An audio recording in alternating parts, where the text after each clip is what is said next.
तो नमस्कार दोस्तों, आज की इस वीडियो में हम बात करने जा रहे हैं ब्रिजटन सेक्शन 3 के बारे में, जो कि एक तरह से हमें देखने को मिल चुका है पार्ट 1 के साथ, लेकिन पार्ट 2 अभी तक रिलीज़ नहीं हुआ है।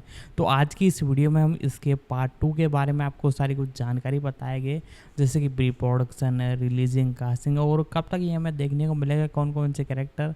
तो आपको पता ही लग गया होगा पार्ट 1 में और क्या स्टोरी आपको देखने को मिलने वाली है। सारी कुछ जानकारी मैं आपको बताऊंगा। तो वीडियो को लाइक कर दे, चैनल को सब्सक्राइब कर दे, बेल आइकन दबाकर इसे ऑल पर सेट कर दे।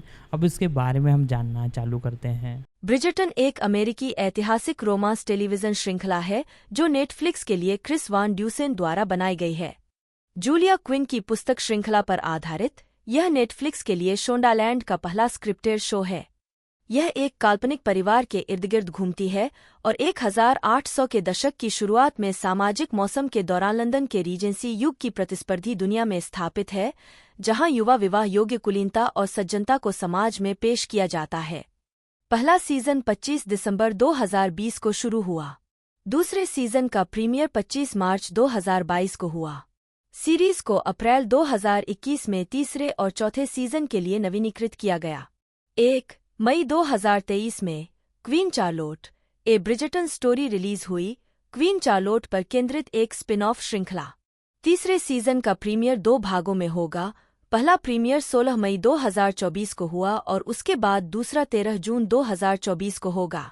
2 शो के दूसरे सीजन ने एक रिकॉर्ड बनाया और एंटरटेनमेंट वीकली के अनुसार ब्रिजर्टन को एक फ्रेंचाइजी के रूप में स्थापित किया। 3 ब्रिजर्टन को इसके निर्देशन, अभिनेता प्रदर्शन, निर्माण और सेट डिजाइन के लिए सकारात्मक रूप से प्राप्त किया गया। इसने 2 prime time creative arts Emmy awards, 1 makeup artist और हेयर स्टाइलिस्ट गिल्ड अवार्ड्स जीते और prime time Emmy awards, screen actors guild awards में नामांकन जीता। सैटेलाइट पुरस्कार और NAACP छवि पुरस्कार। क्रिस बोवर्स के संगीत स्कोर ने विजुअल मीडिया के लिए सर्वश्रेष्ठ स्कोर साउंड ट्रैक के लिए ग्रैमी अवार्ड नामांकन अर्जित किया। परिसर रीजेंसी युग की पृष्ठभूमि पर आधारित कुलीन और शक्तिशाली ब्रिजर्टन परिवार के 8 घनिष्ठ भाई बहन Anthony, Benedict, Colin, Daphne, Eloise, Francesca, Gregory और हाइसिंथ प्यार की तलाश में लंदन के उच्च समाज में घूमते हैं, घिरे हुए हैं मित्रों और प्रतिद्वंद्वियों द्वारा समान रूप से। ब्रिजर्टन वंशवृक्ष। एडमंड 8वां viscount Bridgerton Violet, dowager viscountess Bridgerton. Anthony 9वें viscount Bridgerton, Benedict, Colin, Daphne, Eloise, Francesca, Gregory, Hyacinth. कलाकार और पात्र। मुख्य लेख ब्रिजर्टन पात्रों की सूची। मुख्य जोनाथन बेली ने एंथोनी विस्काउंट ब्रिजर्टन की भूमिका निभाई है। निकोला कफलान ने पेनेलोप फेदरिंगटन की भूमिका निभाई है। एड्जोआ एंडो ने लेडी डैम्बरी की भूमिका निभाई है। अगाथा के रूप में एड्जोआ एंडो, लेडी डैम्बरी, लंदन समाज की तेजतर्रार, अंतर्दृष्टिपूर्ण प्रतिभावान महिला जो अपने चतुर तरीके से काम करने के लिए जानी जाती है।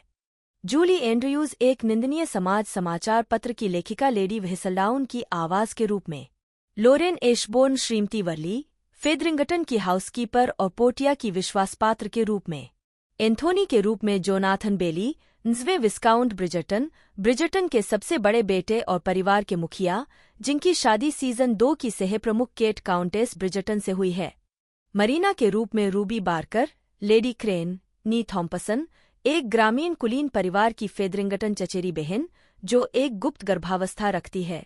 सीजन 1 अतिथि। सीजन 2 सिएना रोसो, एक ओपेरा गायिका और एंथनी के पूर्व प्रेमी के रूप में Sabrina Bartlett. Season 1 Philippa Finch, née Featherington, मध्य फेदरिंगटन की बेटी के रूप में Harriet Cains. Bessie Carter, Prudence Featherington के रूप में, फेदरिंगटन की सबसे बड़ी बेटी।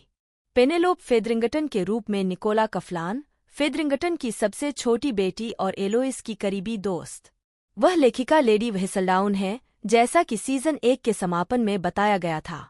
सीजन 3 के लिए सह प्रमुख। Phoebe Dynevor, Daphne Basset, née Bridgerton, duchess of Hastings 4, Bridgerton की चौथी संतान और सबसे बड़ी बेटी के रूप में। सीजन 1 से 2 के लिए सह प्रमुख। वायलेट के रूप में रूथ जेमेल, डोवेगर विस्काउंटेस ब्रिजर्टन, ब्रिजर्टन बच्चों की माँ। हेसिंथ ब्रिजर्टन के रूप में फ्लोरेंस हंट, ब्रिजटन का 8वां और सबसे छोटा बच्चा। एलोइस ब्रिजटन के रूप में क्लाउडिया जेसी, ब्रिजटन की 5वीं संतान और दूसरी बेटी, जो एक उग्र नारीवादी है जो समाज और परंपरा का जमकर विरोध करती है। आर्चिबाल्ड के रूप में बेन मिलर, बैरन फेदरिंगटन परिवार के मुखिया जो एक जोखिम भरा जुआरी है। सीजन 1। कॉलिन ब्रिजटन के रूप में ल्यूक न्यूटन, ब्रिजटन के तीसरे बेटे और सीजन 3 के सह प्रमुख। हेस्टिग्स के ड्यूक, साइमन बैसेट के रूप में रेगेजीन पेज, 5, लंदन के सबसे योग्य कुंवारे लोगों में से एक, जो सीजन 1 के सह प्रमुख डैफ्ने से शादी करता है। गोल्डा रोशुवेल रानी चार्लोट, यूनाइटेड किंगडम की रानी और किंग जॉर्ज III की पत्नी के रूप में। रूबी स्टोक्स, सीजन 1 से 2 और हन्ना डोर्ड, सीजन 3, फ्रांसिस्का ब्रिजटन के रूप में, ब्रिजटन की 6ठी संतान और तीसरी बेटी जो एक शौकीन पियानो वादक है। बेनेडिक्ट ब्रिजटन के रूप में ल्यूक थॉम्पसन, ब्रिजटन के दूसरे बेटे और एक कलाकार। विल टिलस्टन, ग्रेगरी ब्रिजटन के रूप में, ब्रिजटन का 7वां बच्चा और सबसे छोटा बेटा। पोर्टिया के रूप में पोली वॉकर, डाउजर बैरोनेस फेदरिंगटन परिवार की कुलमाता। कथानी, केट के रूप में सिमोन एशले, विस्काउंटेस ब्रिजटन, नी शर्मा, एक स्पिनस्टर जो भारत से आई थी। सीजन 2 वर्तमान के लिए सह प्रमुख। चरित्र चंद्रन एडविना शर्मा के रूप में, केट की छोटी सौतेली बहन। सीजन 2। लेडी मैरी शर्मा, नी शेफील्ड, केट की सौतेली माँ और एडविना की माँ के रूप में शेली कॉन। सीजन 2। विल मोन्ड्रिच के रूप में मार्टिन सिम्हांगबे, सज्जनों के क्लब के मालिक, सेवानिवृत्त मुक्केबाज और ड्यूक ऑफ हेस्टिग्स के विश्वासपात्र। उनके बेटे को बाद में सीजन 3 में केंट का ड्यूक बनाया गया। सीजन 2 वर्तमान आवर्ती सीजन 1। थियो शार्प के रूप में कैलम लिंच, लेडी व्हिसलडाउन पेनेलोप द्वारा इस्तेमाल की जाने वाली प्रिंटिंग शॉप में एक प्रशिक्षु जो एलोइस से दोस्ती करती है। सीजन 2। जैक के रूप में रूपर्ट यंग, बैरन फेदरिंगटन परिवार का नया मुखिया। सीजन 2। जॉन स्टर्लिंग, किलमार्टिन के अर्ल, फ्रांसिस्का के प्रेमी के रूप में Victor Alli. Season 3। Lady Araminta Cowper, Cressida की मां के रूप में जोआना बोबिन। सीजन 3 आवर्ती सीजन 1 से 2। क्रेसिडा के पिता लॉर्ड काउपर के रूप में डोमिनिक कोलमैन। सीजन 3 आवर्ती सीजन 2।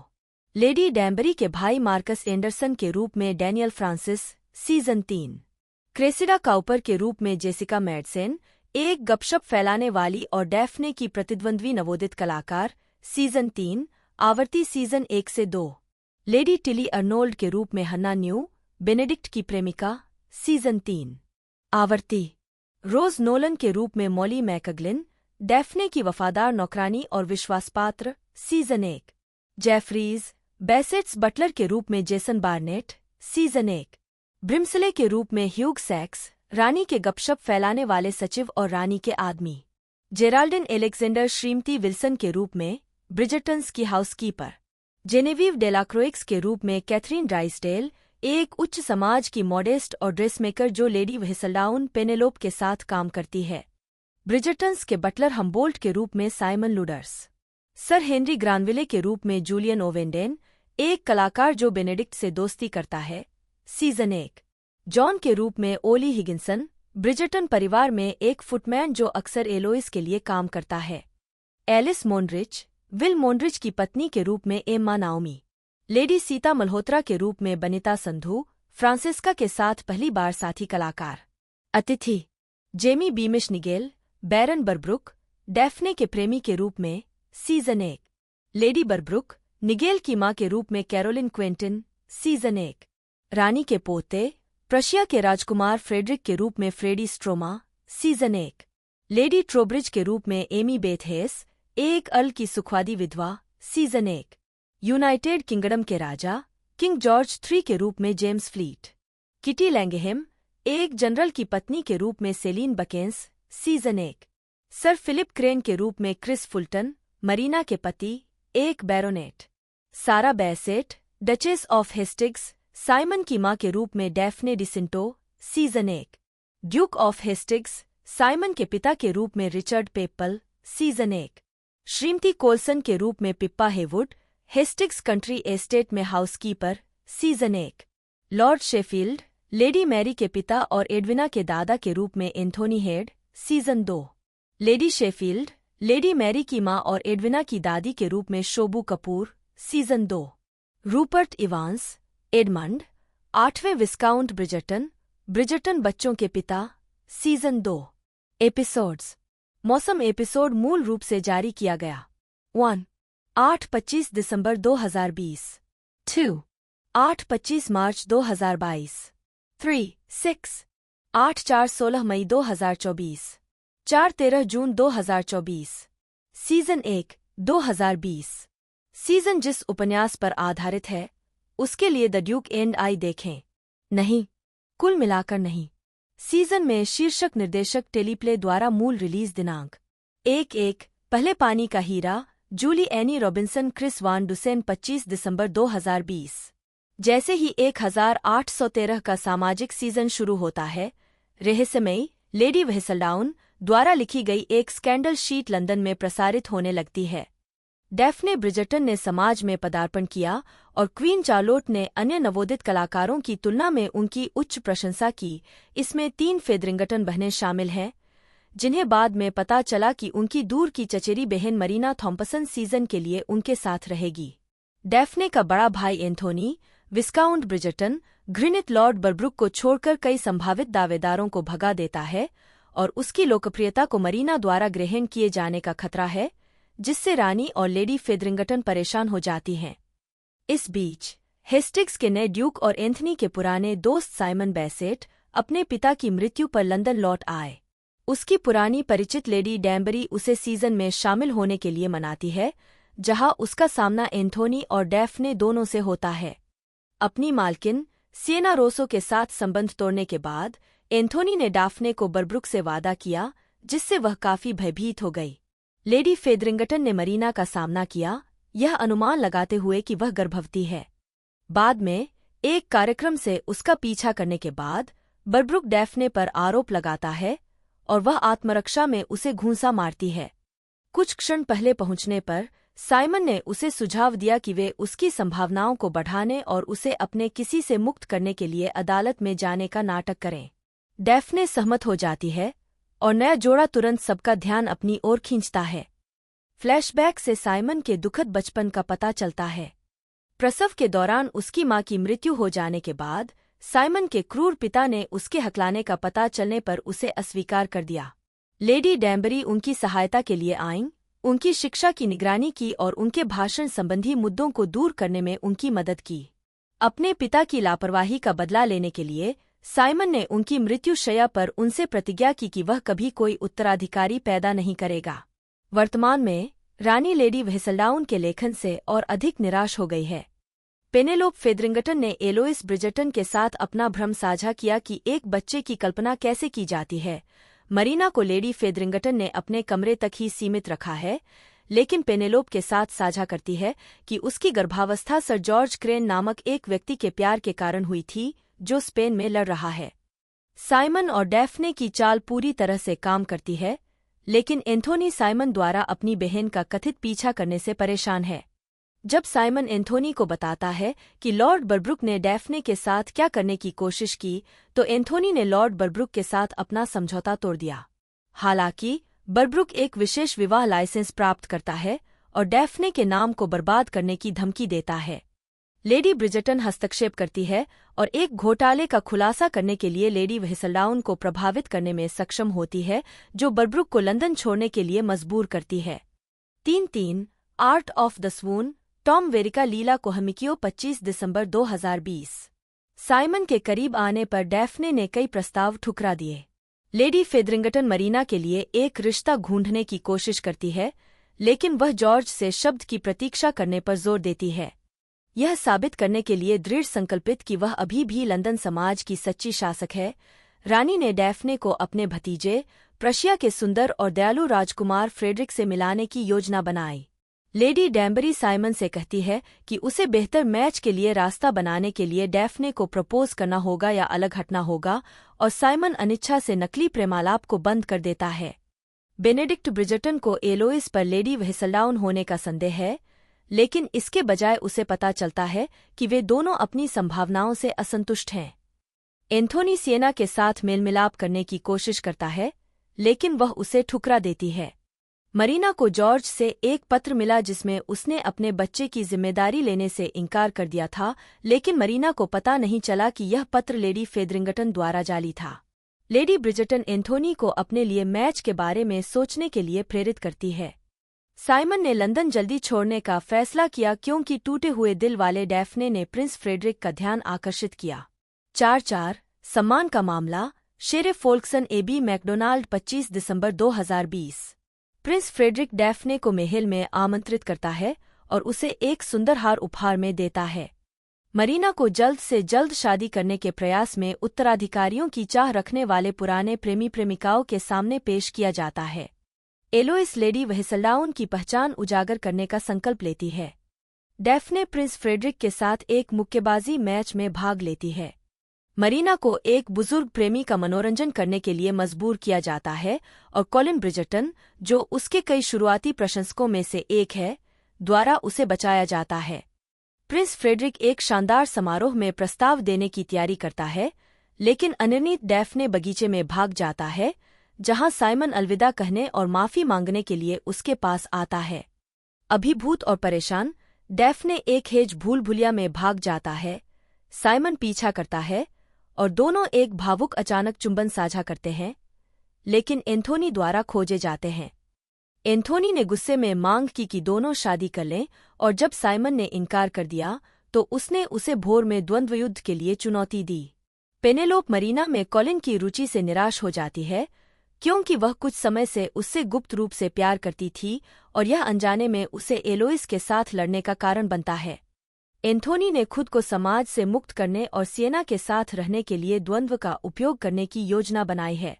लेडी फेदरिंगटन को अपने पति के जुए के कर्ज की सीमा का पता चलता है और यह निष्कर्ष निकाला जाता है कि जब तक वह उन्हें चुका नहीं सकता, उनकी बेटियां दहेज से वंचित रहेंगी और वे मरीना को समर्थन देना जारी रखने के लिए मजबूर होंगी। डैफ्ने को पता चलता है कि प्रिंस फ्रेडरिक के प्रतिद्वंदी क्रेसिडा काउपर ने बगीचे में जो कुछ हुआ और द्वंद्व को रोकने के लिए दौड़ देखी, उसने देखा। साइमन का दावा है कि वह उससे शादी नहीं कर सकता क्योंकि वह उसे बच्चे मुहैया नहीं करा सकता। अपने विकल्पों पर विचार करते हुए डैफ्ने ने दृढ़ता से घोषणा की कि वे किसी भी तरह शादी करेंगे। 5-5 the duke and I. Sheree Folkson Joy C Mitchell 25 दिसंबर 2020। पूरी व्यवस्था से साइमन के अत्यधिक असंतोष के बावजूद डैफ्ने और साइमन ने एक विशेष विवाह लाइसेंस के लिए याचिका दायर की, लेकिन डैफ्ने द्वारा अपने भतीजे को अस्वीकार करने पर रानी की नाराजगी के कारण इनकार कर दिया गया। प्रिंस फ्रेडरिक ने समापन के लिए डैफ्ने का दौरा किया। एंथोनी ने सिएना की देखभाल करने का वादा किया है, चाहे कुछ भी हो, लेकिन उसकी दोस्त मामूली जेनेविव डेलाक्रोइक्स का दावा है कि उसने शहर छोड़ दिया है। जैसे जैसे फेदरिंगटन घर में पैसे की समस्या आ रही है, पेनेलोप को मरीना में कॉलिन की रुचि के प्रति और अधिक ईर्ष्या होने लगती है और वह मरीना के इरादों से सावधान हो जाती है। क्रेसिडा और डैफ्ने एक दूसरे का सामना करते हैं और डैफ्ने क्रेसिडा को भविष्य की डचेस को धमकी देने के खिलाफ चेतावनी देते हैं। कलाकार सर हेनरी ग्रानविले ने बेनेडिक्ट को एक पार्टी में आमंत्रित किया है। लेडी फेदरिंगटन ने मरीना को कॉलिन का पीछा करना बंद करने का आदेश दिया, लेकिन मरीना ने उसे आश्वासन दिया कि उसके पास एक योजना है। साइमन और डैफ्ने ने रानी से शीघ्र विवाह की अपील की। किंग जॉर्ज के और अधिक अक्षम होने के साथ रानी साइमन द्वारा डैफ्ने के प्रति प्रेम की अचानक घोषणा और उससे शादी करने की भावुक अपील से प्रभावित हो गई। साइमन और डैफ्ने की शादी एक साधारण चर्च समारोह में हुई। उसे बहकाने की असफल कोशिश के बाद मरीना को शादी के रिसेप्शन में कॉलिन से एक प्रस्ताव मिलता है, लेकिन यह जानकर निराश हो जाती है कि वह लंबी सगाई की इच्छा रखता है। रानी एलोइस द्वारा लेडी व्हिसलडाउन की पहचान की जांच में दिलचस्पी लेती है। लेडी ब्रिजटन डैफ्ने को यह समझाने का प्रयास करती है कि उसकी शादी की रात क्या होगा, लेकिन उसके अस्पष्ट रूपक डैफ्ने को उत्तरों से अधिक प्रश्नों के साथ छोड़ देते हैं। साइमन के पारिवारिक घर क्लाइवेडन के रास्ते में वह और डैफ्ने एक सराय में रात बिताते हैं। अंततः डैफ्ने ने साइमन से उसके प्रति उसकी उदासीनता का सामना किया और उसे यह स्वीकार करने के लिए प्रेरित किया कि रानी के समक्ष उसके प्यार की घोषणा वास्तविक थी।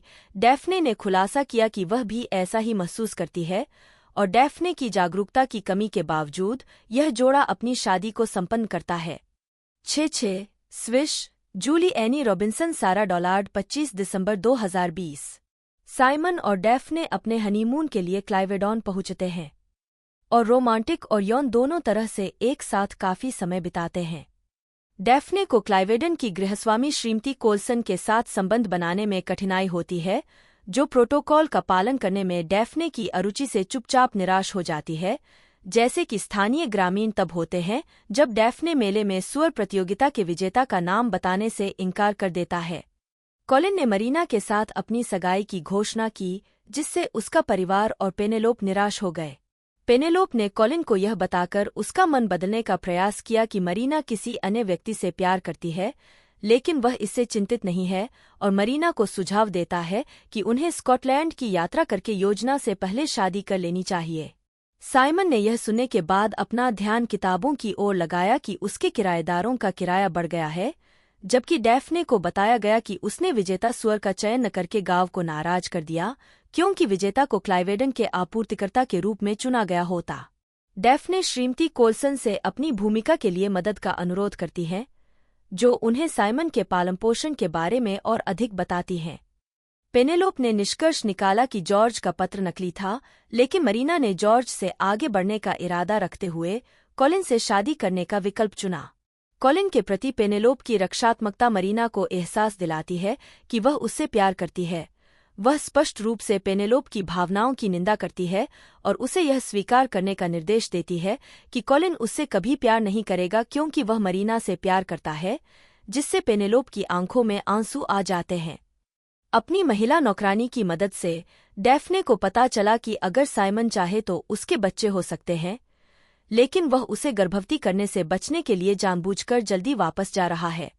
बाद में साइमन के साथ यौन संबंध बनाते समय वह उसे पकड़ कर रखती है ताकि वह पीछे न हट सके, और बाद में उसका सामना करती है और उस पर बांझ होने के बारे में झूठ बोलने का आरोप लगाती है। जैसे ही कॉलिन और मरीना भागने की तैयारी करते हैं, लेडी व्हिसलडाउन के नवीनतम प्रकाशन से पता चलता है कि मरीना लंदन पहुंचने से पहले से ही गर्भवती थी। साइमन और डैफ्ने का विवाद जारी है और डैफ्ने अपने भाई से जुड़े घोटाले को दूर करने में सहायता करने के लिए लंदन लौटने का फैसला करती है। साइमन स्वेच्छा से उसके साथ जुड़ता है, लेकिन अब वह डैफ्ने से अलग रहना चाहता है यदि उसके कोई बच्चा नहीं है। एलोइस ने लेडी व्हिसलडाउन की जांच जारी रखते हुए अपने पदार्पण की तैयारी शुरू कर दी। अब वह उसे फेदरिंगटन नाम को बहाल करने के लिए मनाने की इच्छा रखती है। डैफ्ने कॉलिन और मरीना के लिए एक व्यवस्थित बैठक की व्यवस्था करता है, जहां कॉलिन यह जानकर निराश हो जाता है कि मरीना अपने बच्चे के भविष्य को सुरक्षित करने के लिए उसका इस्तेमाल कर रही है। लेडी व्हिसलडाउन को उजागर करने में एलोइस की विफलता पर रानी चिड़चिड़ी हो जाती है और बाद में मरीना के घोटाले में उनकी भूमिका के कारण फेदरिंगटन को अपने लंच से बाहर निकाल देती है। लेडी डैम्बरी ने डैफ्ने को टन की विवाहित महिलाओं के साथ एक जीवंत पार्टी में आमंत्रित किया, जहां डैफ्ने सर जॉर्ज का पता लगाने की उम्मीद में एक जनरल की पत्नी की मदद लेती है। अपने कर्ज को चुकाने के लिए लॉर्ड फेदरिंगटन बॉक्सर विल मोनरिच से संपर्क करते हैं ताकि उन्हें अपनी अगली लड़ाई के लिए मना सकें। विल इस पर विचार करता है, क्योंकि लॉर्ड फेदरिंगटन ने जो धन की पेशकश की है उससे उसके परिवार की सुरक्षा सुनिश्चित हो सकती है। डैफ्ने को लेकर एंथोनी और साइमन के बीच मारपीट हो जाती है, जबकि डैफ्ने को पता चलता है कि साइमन ने अपने पिता से कसम खाई थी कि वह बच्चे पैदा नहीं करेगा, लेकिन फिर भी उसे समझ नहीं आता कि ऐसा क्यों है। एलोइस ने निष्कर्ष निकाला कि जेनेविव डेलाक्रोइक्स लेडी व्हिसलडाउन की असली पहचान के लिए सबसे संभावित उम्मीदवार हैं। मरीना गर्भपात कराने का प्रयास करती है और पेनेलोप उसे बेहोश पाता है। ओपेरा में डैफ्ने को पता चलता है कि वह मासिक धर्म से गुजर रही है और इसलिए गर्भवती नहीं है। वह अपनी मां की गोद में साइमन के कान में रोती है। 8 बारिश के बाद Elric relay Chris Van Dusen 25 दिसंबर 2020। सर फिलिप क्रेन मरीना को यह बताने के लिए आते हैं कि उनका भाई जॉर्ज युद्ध में मर गया और उसे एक आधा-अधूरा पत्र देते हैं, जिससे पता चलता है कि जॉर्ज उससे शादी करना चाहता था। फिलिप ने खुद मरीना से शादी करने की पेशकश की, लेकिन उसने यह मानते हुए उसे ठुकरा दिया कि उसने अपनी गर्भावस्था समाप्त कर ली है। एलोइस जेनेवीव का सामना करता है और उसे लेडी व्हिसलडाउन मानते हुए गुप्त रूप से उसे फेदरिंगटन के पक्ष में लिखने के लिए मनाने की कोशिश करता है। डैफ्ने को लेडी डैम्बरी से साइमन के बचपन के बारे में पता चलता है और उसे वे पत्र मिलते हैं जो साइमन ने बचपन में अपने पिता को लिखे थे जो कभी नहीं पढ़े गए थे। डैफ्ने के छोटे भाई बहनों के साथ समय बिताने के बाद साइमन पुनर्विचार करता है कि वह क्या चाहता है। एंथोनी ने सिएना को डैफ्ने और साइमन के लंदन स्थित घर में एक समारोह के लिए आमंत्रित किया, लेकिन विचार करने के बाद सिएना ने एंथोनी को सूचित किया कि वह अपने जीवन से संतुष्ट है और उसे आगे बढ़ना चाहिए। विल के मुक्केबाजी मैच से पहले लॉर्ड फेदरिंगटन ने उसके खिलाफ बदनाम सट्टेबाजों के साथ दाव लगाया। विल लड़ाई हार जाता है और लॉर्ड फेदरिंगटन की जीत का आधा हिस्सा प्राप्त कर लेता है, जबकि बाद में उसके सहयोगियों द्वारा लॉर्ड फेदरिंगटन की हत्या कर दी जाती है। मरीना को पता चलता है कि वह अभी भी गर्भवती है और अंततः फिलिप से शादी करने के लिए लंदन चली जाती है। ऐसा प्रतीत होता है कि पेनेलोप कॉलिन से अपने प्यार का इजहार करने पर विचार कर रही है, लेकिन इससे पहले कि वह ऐसा कर पाती, उसने खुलासा किया कि वह ग्रीस जा रहा है और मरीना के बारे में उसे चेतावनी देने के लिए उसे धन्यवाद देती है। रानी के एजेंट लेडी व्हिसलडाउन को पकड़ने का प्रयास करते हैं, लेकिन एलोइस उसे संकेत दे देता है, जिससे वह भागने में सफल हो जाती है। डैफ्ने द्वारा यह बताने के बाद कि वह साइमन के पिता के क्रूर व्यवहार के बारे में जानती है, गेंद के दौरान दोनों में सुलह हो जाती है। एंथोनी ने घोषणा की कि उसने शादी करने का फैसला किया है, लेकिन प्यार में पड़ने का उसका इरादा नहीं है। एलोइस को पता चलता है कि जेनेविव लेडी व्हिसलडाउन नहीं हो सकती क्योंकि वह फ्रांस के लिए रवाना हो गई है और लेखक को केवल पेनेलोप के रूप में दर्शकों के सामने प्रकट किया गया है। फ्लैश फॉरवर्ड में डैफ्ने और साइमन का पहला बच्चा, एक बेटा है। सीजन 2, 2022। सीजन जिस उपन्यास पर आधारित है, उसके लिए the viscount who loved me देखें। नहीं, कुल मिलाकर नहीं। सीजन में शीर्षक निर्देशक टेलीप्ले द्वारा मूल रिलीज दिनांक 9/1, capital R rake, Tricia Brock, Chris Van Dusen, 25 मार्च 2022। एंथोनी एक पत्नी की तलाश शुरू कर देता है और तुरंत सीजन के सबसे योग्य कुंवारे लोगों में से एक बन जाता है। वह कई योग्य महिलाओं से मिलता है, लेकिन कोई भी संभावना उसे आकर्षित नहीं करती। एलोइस समाज में अपनी शुरुआत करने के लिए तैयार है, लेकिन लेडी व्हिसलडाउन की स्कैंडल शीट की वापसी से रानी के सामने उसकी प्रस्तुति बाधित हो जाती है। सुबह की सवारी में एंथोनी की मुलाकात एक युवा महिला से होती है, जिसे बाद में पता चलता है कि वह मिस केट शर्मा है। लेडी डैम्बरी ने सीजन के लिए शर्मा परिवार को प्रायोजित किया है और केट और उसकी सौतेली माँ लेडी मैरी का लक्ष्य मैरी की निपुण बेटी एडविना के लिए एक पति ढूंढना है। एडविना एक प्रेम विवाह चाहती है, लेकिन केट के विपरीत वह इस बात से अनजान है कि मैरी के कुलीन माता पिता ने इस शर्त पर पारिवारिक भाग्य तक पहुंच की पेशकश की है कि वह किसी सहकर्मी से शादी करेगी। केट ने एंथोनी को अन्य सज्जनों के एक समूह के सामने यह घोषणा करते हुए सुना कि उसे इसकी परवाह नहीं है कि वह अपनी पत्नी से तब तक प्यार करता है जब तक वह सहमत है। रानी एडविना को सीजन का हीरा बताती है और एंथोनी उसे अपनी पत्नी बनाने का संकल्प करता है। इस बीच फेदरिंगटन के नए उत्तराधिकारी जैक के लंदन पहुंचने से पहले पोर्टिया अपने परिवार की वित्तीय स्थिति को लेकर संघर्ष करती है। एडविना ने कई दावेदारों का ध्यान अपनी ओर आकर्षित किया है और केट ने यह तय करने की जिम्मेदारी ली है कि एडविना किन लोगों से मिलेगी। एंथनी को निराशा हुई कि वह एंथनी द्वारा उसके साथ प्रेमालाप करने के सख्त खिलाफ है। कॉलिन अपनी यात्रा से लौट आता है, जबकि एलोइस एक बार फिर लेडी व्हिसलडाउन की पहचान जानने के लिए उत्सुक हो जाता है। यह जानने के बाद कि एडविना एक अन्य स्वामी के साथ घुड़दौड़ में होगी, एंथोनी अपने परिवार को ले जाता है और एडविना के साथ खुद को मिलाने में कामयाब होता है। रानी चार्लोट ने लेडी व्हिसलडाउन का भंडाफोड़ करने के लिए एडविना का इस्तेमाल करने की योजना बनाई और शर्मा परिवार को महल में आमंत्रित किया। बेनेडिक्ट कला का अध्ययन करने की संभावना का मनोरंजन करता है। एंथोनी ने लेडी डैम्बरी द्वारा आयोजित एक समारोह में अपने भाषण से एडविना को प्रभावित किया, जिससे केट काफी निराश हुई। माम डेलाक्रोइक्स ने पेनेलोप को बाजार में पकड़ लिया। 11/3 AB in your bonnet, Alex Pillai, सारा एल थॉम्पसन, 25 मार्च 2022। 10 साल पहले के फ्लैशबैक में दिवंगत विस्काउंट एडमंड ब्रिजटन एंथोनी के साथ शिकार करने जाते हैं। जब वे घर वापस पहुंचे तो एडमंड को मधुमक्खी ने काट लिया और उसकी मृत्यु हो गई। इसके बाद के फ्लैशबैक में एडमंड की मृत्यु के बाद वायलेट के दुख और एंथोनी को नया विस्काउंट बनने के लिए झेले गए दबाव को दर्शाया गया है। वर्तमान समय में ब्रिजर्टन अपने देश की संपत्ति में अपनी प्रतिष्ठित वार्षिक गेंद की तैयारी कर रहे हैं और एंथोनी ने शर्मा को पार्टी से पहले कुछ दिनों के लिए रहने के लिए आमंत्रित किया है। केट और एडविना के साथ भाई बहन पैलमॉल का एक उत्साही खेल खेलते हैं, जिसके परिणामस्वरूप एंथोनी और केट जंगल में गेंदें निकालते समय अपने कपड़े गंदे कर लेते हैं। केट को निराशा हुई। एंथोनी ने एडविना को आकर्षित किया और डिनर पर प्रपोज करने की कोशिश की, लेकिन आखिरी क्षण में पीछे हट गया। बेनेडिक्ट को रॉयल अकादमी स्कूलों में स्वीकार किया जाता है, जबकि एलोइस महिलाओं के अधिकारों में रुचि लेती है।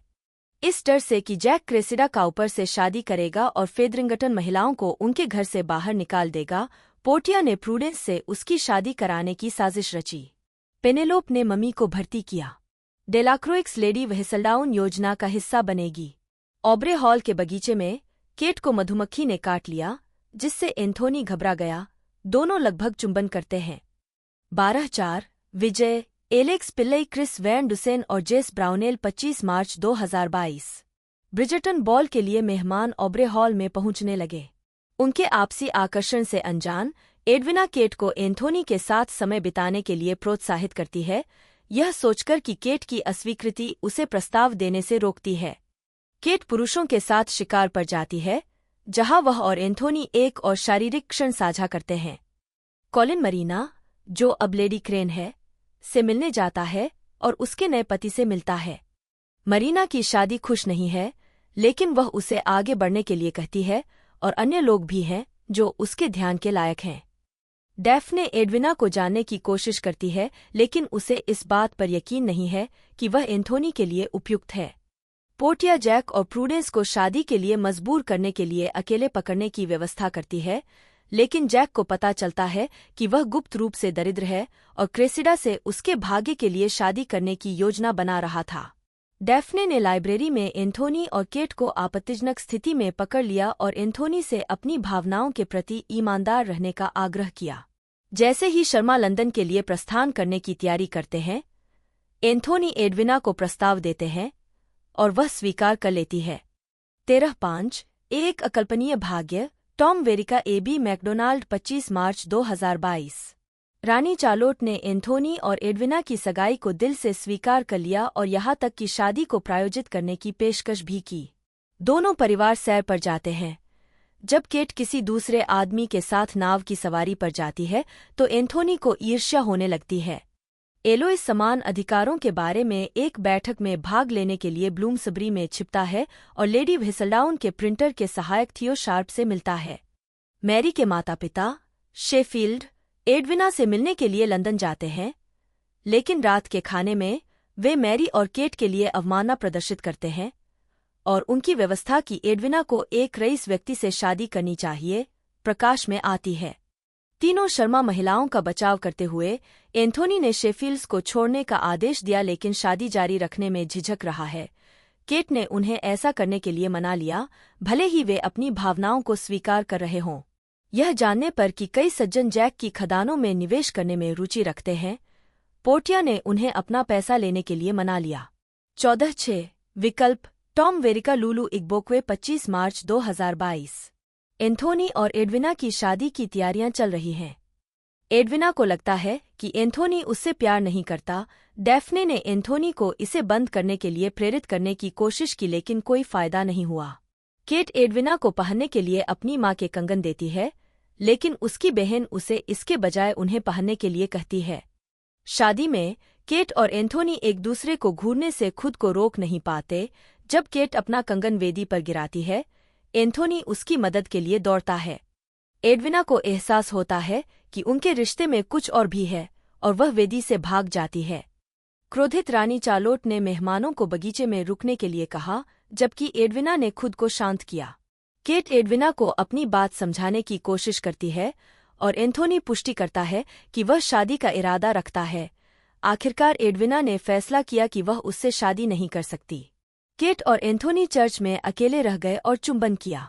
अराजकता में लेडी डैम्बरी और वायलेट में सुलह हो जाती है, जैक संभावित व्यावसायिक संबंध बनाता है और एलोइस एक बार फिर थियो से मिलने का अवसर लेता है। 15/7 सद्भाव चेरिल ड्यूनी ओलिवर गोल्डस्टिक 25 मार्च 2022। असफल विवाह के बाद ब्रिजर्टन और शर्मा लेडी डैम्बरी के साथ अपने सर्वोत्तम प्रयासों के बावजूद टन से दूर हो गए हैं। क्वीन चार्लोट एलोइस पर लेडी व्हिसलडाउन होने का आरोप लगाती है और उसे सफाई पेश करने या अपने परिवार के लिए सजा का जोखिम उठाने के लिए 3 दिन का समय देती है। एलोइस ने पेनेलोप को यह बात बताई। उसकी रक्षा करने के प्रयास में पेनेलोप लिखती है कि एलोइस को राजनीतिक कट्टरपंथियों के साथ बेपरवाह मित्रता करते देखा गया है। यह खबर ब्रिजर्टन को और अधिक घोटाले में उलझा देती है और जिस गेंद की वे मेजबानी कर रहे हैं उस तक कोई नहीं पहुंचता है। कॉलिन जैक के साथ निवेश करने पर विचार करता है। केट और एंथोनी मैदान में एक गज़ेबो में एक साथ सोते हैं। अगले दिन एंथोनी केट से मिलने का प्रयास करता है, लेकिन उसे बताया जाता है कि वह घोड़े पर सवार होकर चली गई है। एंथोनी घोड़े पर सवार होकर केट का बरसाती तूफान में पीछा करता है, लेकिन उसे घोड़े से गिरा दिया जाता है और वह बेहोश हो जाती है। एंथोनी उसे बुलाता है और उसके पास जाता है। आखिरी शॉट में वह गीली जमीन पर एक चट्टान के पास अपना सिर रखकर लेटी हुई दिखाई दे रही है। केट अभी भी बेहोश है और लेडी व्हिसलडाउन संदिग्ध रूप से शांत है। पोर्टिया ने जैक को परिवार की हालिया सफलताओं का जश्न मनाने के लिए एक गेंद की मेजबानी करने के लिए मना लिया और ब्रिजर्टन और शर्मा को आमंत्रित किया। जैक उनकी धोखाधड़ी का पता चलने से पहले दोबारा शुरुआत करने के लिए अमेरिका जाने पर विचार करता है। एलोइस ने थियो के साथ अपनी दोस्ती खत्म कर ली जब पेनेलोप ने उसे झूठा बताया कि नौकर उनके बारे में गपशप कर रहे थे। बेनेडिक्ट को पता चला कि संभवतः एंथोनी के दान के कारण उसे अकादमी में स्वीकार किया गया था। केट कोमा से जागती है और एंथोनी उसे प्रस्ताव देता है, लेकिन वह भारत लौटने की इच्छा का हवाला देते हुए मना कर देती है। एडविना केट के साथ मेलमिलाप करती है और उसे गेंद में भाग लेने के लिए मनाती है। पेनेलोप द्वारा 2 मेहमानों के बारे में गपशप का एक टुकड़ा बताने के बाद एलोइस को पता चलता है कि वह लेडी व्हिसलडाउन है और दोनों बहस करते हैं, जिसके कारण एलोइस ने पेनेलोप के साथ सभी संबंध तोड़ दिए। पोर्टिया जैक को चालू कर देती है और उसे वापस अमेरिका भेज देती है, जबकि जैक द्वारा एकत्र किए गए अधिकांश धन को अपने पास रख लेती है। पेनेलोप ने कॉलिन को अन्य सज्जनों से यह कहते हुए सुना कि वह उसके साथ कभी प्रेमालाप नहीं करेगा और उसके लंबे समय के क्रश द्वारा उसे अस्वीकार करने और एलोइस के साथ उसकी दोस्ती के खत्म होने के बारे में रोती है। केट और एंथोनी गेंद पर नृत्य करते हैं, लेकिन रानी यह दावा करके उनकी प्रतिष्ठा को बड़े करीने से बचाती है कि शादी रद्द करना उसका विचार था।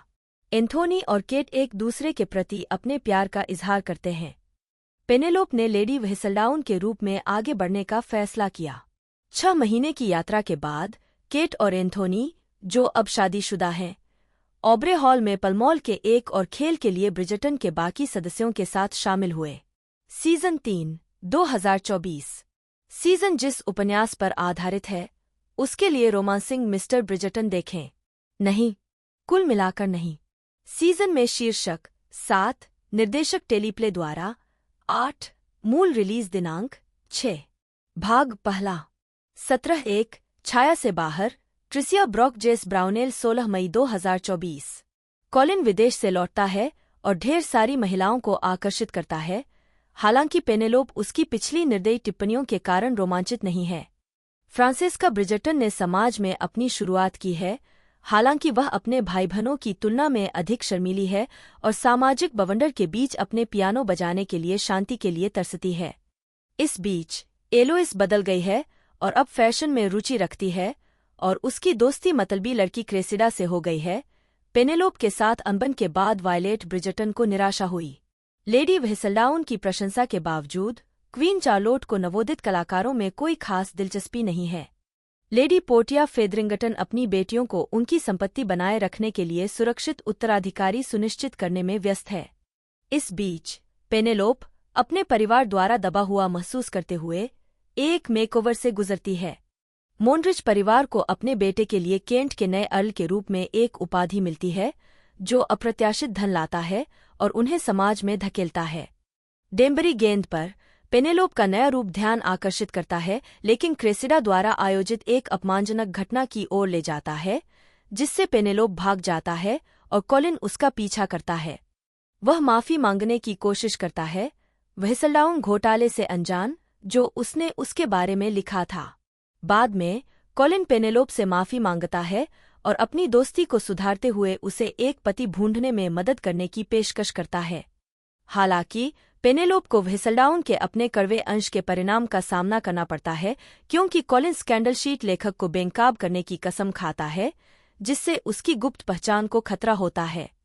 18-2 चांद कितना चमकीला है।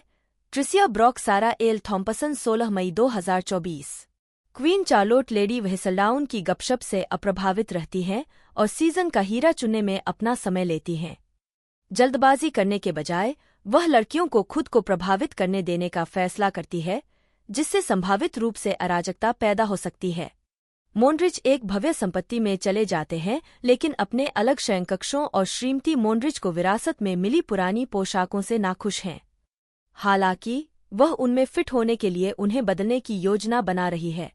लेडी डैम्बरी ब्रिजर्टन्स के साथ जानकारी साझा करती है और पोर्टिया फेदरिंगटन अपनी बेटियों से उनके वैवाहिक संबंधों के बारे में पूछताछ करती है। पेनेलोप और कॉलिन का रिश्ता एक आकर्षक पृष्ठभूमि का खुलासा करते हुए एक सैरगाह पर अपने कौशल का परीक्षण करने के लिए छेड़खानी के पाठ के माध्यम से गहरा हो गया है। कॉलिन पेनेलोप को एक गेंद पर सामाजिक मेलजोल बढ़ाने में मदद करता है, जिससे हास्यपूर्ण और अजीब क्षण सामने आते हैं। एलोइस ने गलती से कॉलिन और पेनेलोप की व्यवस्था को बहुत ज्यादा फैला दिया, जिससे एक घोटाला हुआ और कॉलिन और एलोइस के बीच मनमुटाव पैदा हो गया। लेडी फेदरिंगटन अपनी बेटियों को यौन अंतर्दृष्टि और संपत्ति खोने से बचने के लिए उत्तराधिकारी कैसे पैदा किया जाए के बारे में निर्देश देती है। आगे के संदेह से बचने के लिए पेनेलोप व्हिसलडाउन में अपने बारे में लिखती है। पेनेलोप का आत्मसंदेह उसे कॉलिन से चुंबन के लिए कहने के लिए प्रेरित करता है, जिसके परिणामस्वरूप एक भावुक क्षण आता है जो गहरी भावनाओं का संकेत देता है। कॉलिन पेनेलोप के साथ अपने चुंबन के बारे में उत्तेजक सपने देखना जारी रखता है, जिससे उसकी अवचेतन भावनाओं का पता चलता है। नाश्ते के समय कॉलिन ने पेनेलोप के बारे में पारिवारिक चर्चाओं के बावजूद अजीब तरह से उसके साथ किसी भी निकटता से इनकार कर दिया। गपशप में अपनी भूमिका से व्यथित होकर एलोइस व्हिसलडाउन के कठोर शब्दों के लिए माफी मांगने के लिए पेनेलोप से मिलने जाती है, लेकिन अंदर आने से इनकार कर देती है। एलोइस के समझाने पर पेनेलोप टहलने जाता है और कॉलिन का सामना करता है, जिससे एक असहज बातचीत शुरू हो जाती है, जहां पेनेलोप सुझाव देता है कि वे खुद से दूरी बना लें। एक पार्टी में पेनेलोप छिप जाता है, जबकि कॉलिन के दोस्त उसकी मदद करने के लिए उसकी सराहना करते हैं। जब पेनेलोप लॉर्ड डेबलिंग के साथ जुड़ती है, तो कॉलिन को उलझन महसूस होती है, जो गपशप का विषय बनने के बारे में उसकी ईमानदारी की सराहना करता है। क्रेसिडा भी डेबलिंग का पीछा करती है, जिससे प्रतिद्वंद्विता पैदा होती है। एक गर्म हवा के गुब्बारे की प्रदर्शनी में कॉलिन ने वीरतापूर्वक पेनेलोप को एक भागते हुए गुब्बारे से बचाया, लेकिन इसका श्रेय डेबलिंग को मिला, जिससे कॉलिन को काफी निराशा हुई। बाद में एक गेंद पर पेनेलोप की डेबलिंग के साथ उसके वास्तविक हितों के बारे में स्पष्ट बातचीत ने उसे प्रभावित किया। फ्रांसिस्का सज्जनों से तब मिलती है जब वे एक स्वागत योग्य मौन क्षण एक साथ साझा करते हैं। इस बीच वायलेट ब्रिजर्टन ने कॉलिन को प्यार के बारे में सलाह देते हुए संकेत दिया कि दोस्ती से रोमांस हो सकता है। वायलेट लेडी डैम्बरी के भाई से भी मिलती है, जो उससे मिलने आया है। बेनेडिक्ट एक खूबसूरत दहेज महिला लेडी टिली अर्नोल्ड से मिलता है और उसके साथ फ्लर्ट करता है, जिसे वह आकस्मिक अंतरंगता के लिए चाहता है। कॉलिन पेनेलोप के पास जाने का प्रयास करता है, लेकिन डेबलिंग हस्तक्षेप करता है, जिससे कॉलिन निराश हो जाता है। चूंकि पेनेलोप अपनी सफलता का आनंद ले रही है, कॉलिन को उसकी भावनाओं का सामना करना होगा। 20-4 पुराने दोस्त एंड्रयू आहन लॉरेन गैम्बल 16 मई 2024। फेदरिंगटन परिवार के हस्तक्षेप के बावजूद डेबलिंग की पेनेलोप यात्रा सफल रही, जो अब उसके लाभप्रद मैच के कारण उसे अपने साथ पाकर अधिक खुश हैं।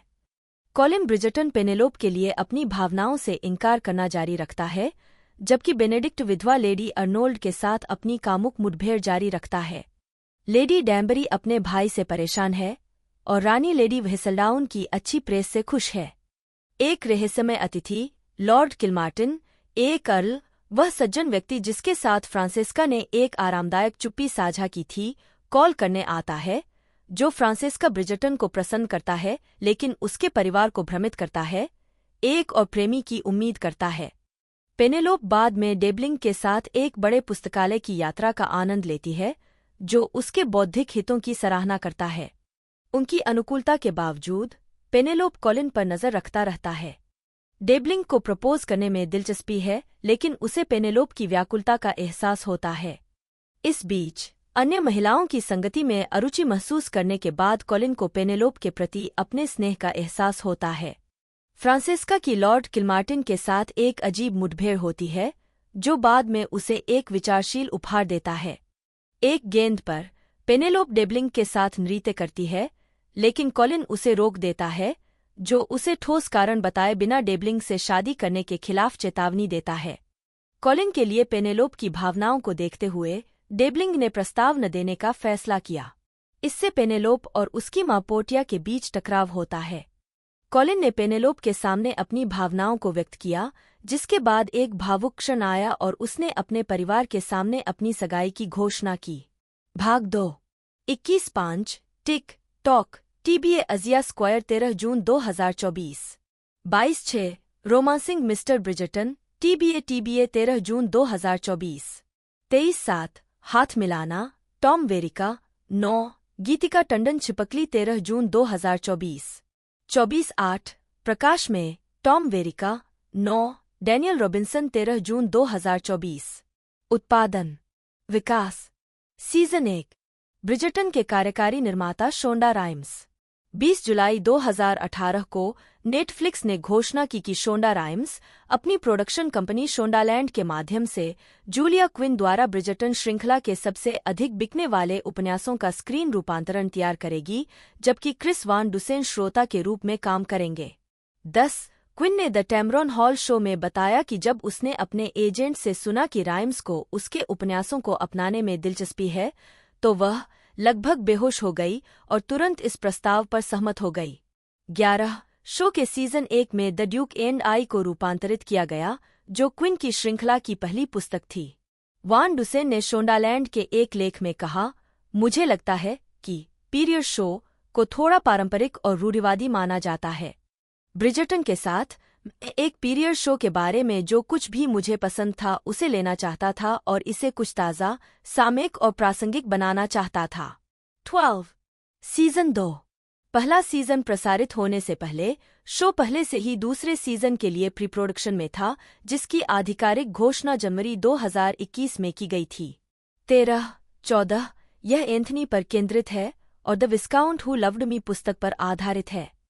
15-13 अप्रैल 2021 को निर्माता वैन ड्यूसेन ने ट्विटर पर खुलासा किया कि श्रृंखला को तीसरे और चौथे सीजन के लिए भी नवीनीकृत किया गया था। 16-17 सीजन 3 पहले 2 सीजन के विपरीत, जो पुस्तक श्रृंखला के क्रम का अनुसरण करते थे, तीसरा सीजन कॉलिन पर केंद्रित होगा, जो क्विन के चौथे उपन्यास रोमांसिंग मिस्टर ब्रिजर्टन पर आधारित है। 18 जेस ब्राउनेल तीसरे और चौथे सीजन के लिए लेखक और श्रोता के रूप में वैन ड्यूसेन की जगह लेंगे। उपन्यासों की श्रृंखला के विपरीत 21 ब्रिजर्टन नस्लीय रूप से एकीकृत लंदन के साथ एक वैकल्पिक इतिहास पर आधारित है, जहां रंगीन लोग टन के सदस्य हैं, कुछ के पास संप्रभु द्वारा दी गई उपाधियां हैं। निर्माता क्रिस वान डुसेन 1940 के दशक में क्वीन चार्लोट के अफ्रीकी वंश के दावों पर ऐतिहासिक बहस से प्रेरित थे। शो को एक वैकल्पिक इतिहास पर आधारित करने के लिए, जिसमें क्वीन चार्लोट की मिश्रित नस्ल विरासत न केवल अच्छी तरह से स्थापित थी बल्कि काले लोगों के लिए परिवर्तनकारी थी और इंग्लैंड में रंग के अन्य लोग। 22, 23, 24, 25 वैन डुसेन का कहना है कि श्रृंखला रंगअंधा नहीं है, क्योंकि इसका मतलब यह होगा कि रंग और नस्ल पर कभी विचार नहीं किया गया, जबकि रंग और नस्ल शो का हिस्सा हैं। 26 सीजन 1 19 जून 2019 को जूली एंड्रयूज को लेडी व्हिसलडाउन के रूप में चुना गया, जिनकी आवाज़ोवर श्रृंखला की अधिकांश गतिविधियों को समझाती है। 27 इसके अलावा फोबे डायनेवर और रेगेजिन पेज को Jonathan Bailey, Golda Rosheuvel, Luke Newton, Claudia Jessie, Nicola Coughlan, Ruby Barker, Sabrina Bartlett, Ruth Gemmell, Adjoa Andoh और पोली वॉकर के साथ मुख्य भूमिका निभाने के लिए चुना गया था। अभिनीत 28 जुलाई के अंत में Luke Thompson, Will Tilston, Florence Hunt और रूबी स्टोक्स को शेष 4 ब्रिजटन भाई बहनों के रूप में चुना गया। कलाकारों में बेन मिलर, बेसी कार्टर, एरियट कैंस, मार्टिन्स इम्हंगबे और लोरेन एशबोर्न शामिल थे। 29 सीजन 2 21 जनवरी 2021 को यह घोषणा की गई कि जोनाथन बेली एंथोनी के रूप में अपनी भूमिका को दोहराएंगे और शो के द्वितीय सीजन का केंद्र होंगे। अगले महीने सिमोन एशले को केट की भूमिका के लिए चुना गया। 5 अप्रैल 2021 को चरित्र चंद्रन एडविना के रूप में कलाकारों में शामिल हुईं। रूपर्ट यंग एक नया किरदार निभाने के लिए शामिल हुए।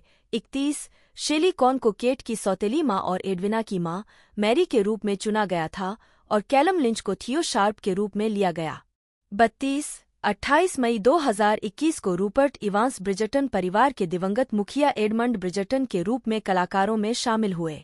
33 वापस आने के लिए कहे जाने के बावजूद पेज दूसरे सीजन के लिए नहीं लौटे क्योंकि उन्होंने केवल 1 साल के समझौते पर हस्ताक्षर किए थे और शो के बाहर अन्य अवसरों की तलाश करना चाहते थे।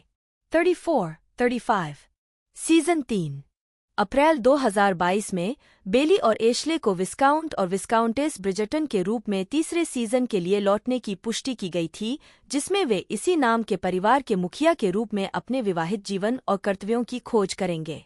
36 अगले महीने हन्ना डोड को तीसरे सीजन के लिए रूबी स्टोक्स की जगह फ्रांसेस्का ब्रिजटन के रूप में चुना गया। लॉकवुड एंड कंपनी के साथ शेड्यूल संबंधी टकराव के कारण स्टोक्स शो से बाहर हो गए। 37 चंद्रन सीजन के लिए एडविना के रूप में अपनी भूमिका दोबारा नहीं निभाएंगी। 38 जुलाई 2022 में डैनियल फ्रांसिस, सैम फिलिप्स और जेम्स फून को तीसरे सीजन के लिए अज्ञात क्षमताओं में चुना गया था। 39 अक्टूबर 2022 में हन्ना न्यू लेडी टिली अर्नोल्ड के रूप में कलाकारों में शामिल हुईं। 40 जनवरी 2023 में डायनेवर ने पुष्टि की कि वह तीसरे सीजन में दिखाई नहीं देंगी, लेकिन भविष्य में लौटने के लिए तैयार रहीं। 4 फिल्मांकन सीजन 1 मुख्य फोटोग्राफी जुलाई 2019 में शुरू हुई और फरवरी 2020 के अंत में पूरी हुई। 41 ब्रिजटन को लंदन और बाथ 42 के साथ साथ इंग्लैंड के आसपास के विभिन्न एस्टेट और पार्कों में फिल्माया गया था। हालांकि यह श्रृंखला लंदन में होती है, अधिकांश सड़क दृश्य बाथ, यॉर्क और चैथम में फिल्माए गए थे। विल्टन हाउस के मैदान का उपयोग हाइड पार्क के लिए किया गया था और सोमली के मैदान का उपयोग हेम्पस्टेड हीथ के लिए किया गया था। बगीचे के दृश्य कोबम के पास पेंशिल और चैथम में कमिश्नर हाउस में फिल्माए गए। 43 रेंजर हाउस का उपयोग लंदन में ब्रिजटन परिवार के घर के बाहरी हिस्से के रूप में किया जाता है। फिल्मांकन स्थानों में ग्रीनविच में रेंजर हाउस, लंदन में ब्रिजटन हाउस के बाहरी हिस्से में खड़ा शामिल था।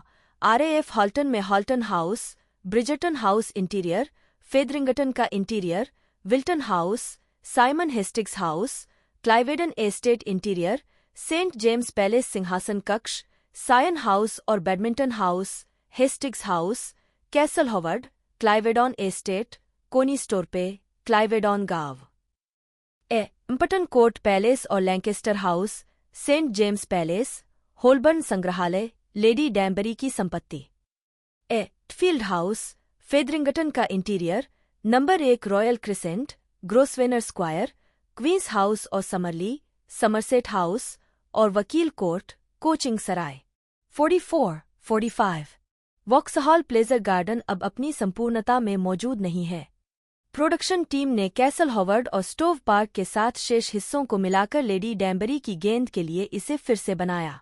गिल्डहॉल, बाथ के भोज कक्ष का उपयोग एक अन्य गेंद के साथ साथ समरसेट में लेह कोर्ट के ग्रेट हॉल के लिए किया गया था।